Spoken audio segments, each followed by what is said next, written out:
Welcome back everyone to our calc series. Today we are covering the derivatives of special functions. And by special functions, we mean trig functions and exponential functions. So in our last video, we talked about rules and properties, right? Including the power rule. And that is enough for us to find the derivative of any polynomial or rational function. So today we're going to go and cover trig and exponential functions. Before we move on to any trig proof, trig derivative proof, we're going to have to know these two limits. This first one is the classic limit that was covered in our limit video, and the second one is new, and I wrote the brief proof right over here. It's still squeeze, right? And the goal is still to prove that both of these would tend to 0 as x approaches 0. So we're not going to talk much about this. So we're going to take these two limits for granted, and we're going to go and try to derive the derivatives of this sine and this cosine. So f prime of x should be equal to the limit of sine x plus h minus sine x over h as h approaches 0. Then we can use the addition rule, sine x cosine h plus sine h cosine x minus sine x, and put all of this over h.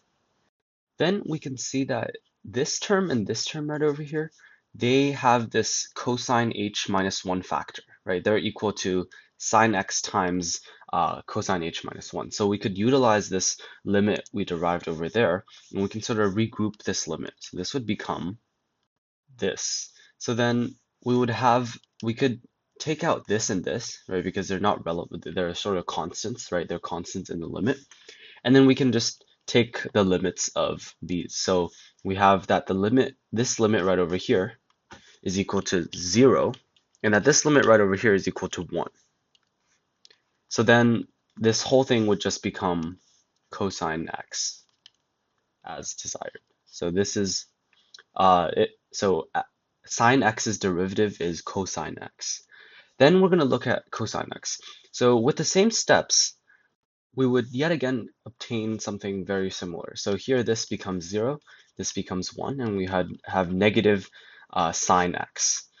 So these are two very important derivatives. At least you need to memorize these two derivatives. So the derivative of sine x is cosine x, the derivative of cosine is negative sine.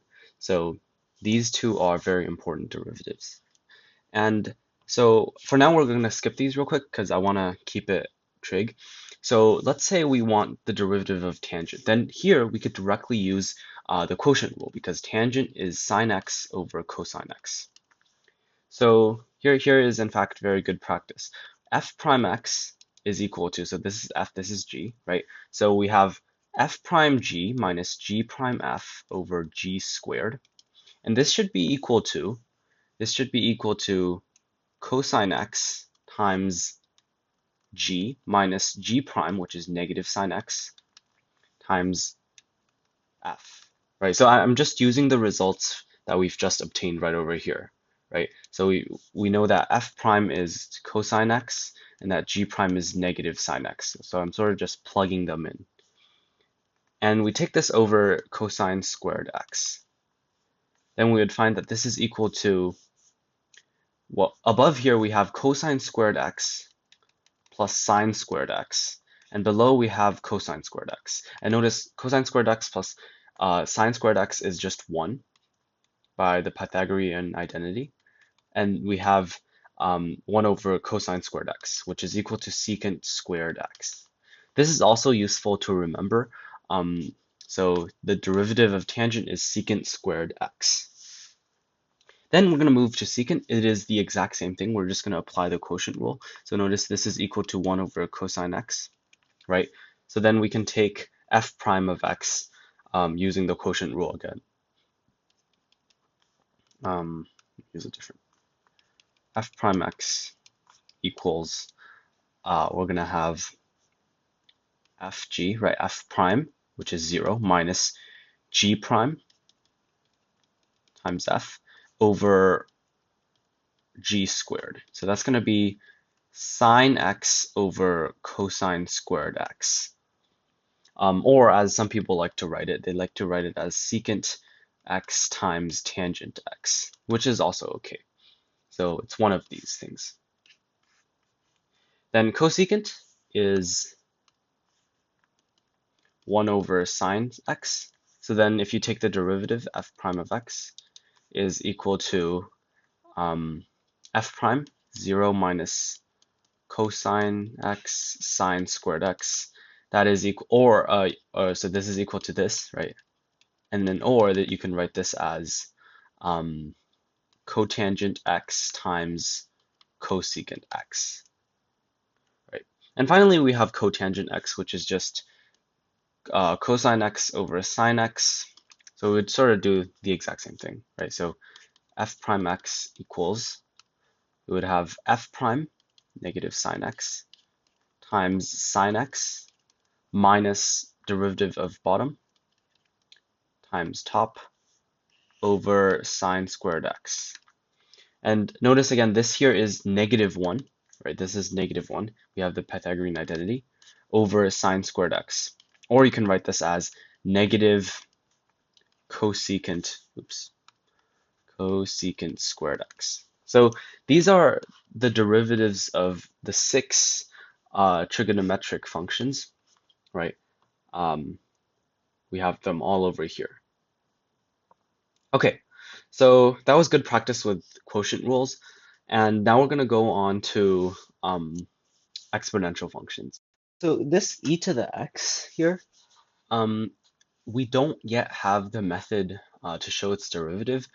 The derivative is equal to e to the x, right? So if you try to use the definition, you would obtain that this would be equal to e to the x times the limit of h to 0 of e to the h minus 1 over h. And the problem with this is we could use L'Hopital's, which we haven't covered yet, or we could use a Taylor expansion. But both of these we haven't learned yet, but we will learn. So we're going to have to put this aside for now. But still, though, e to the x is very magical because f prime, or the derivative of e to the x is equal to itself. And so this is a really special function. Then we're going to move on to ln x. So even though at this point there is one way to figure out what the derivative of this is, it's still better in general to do it using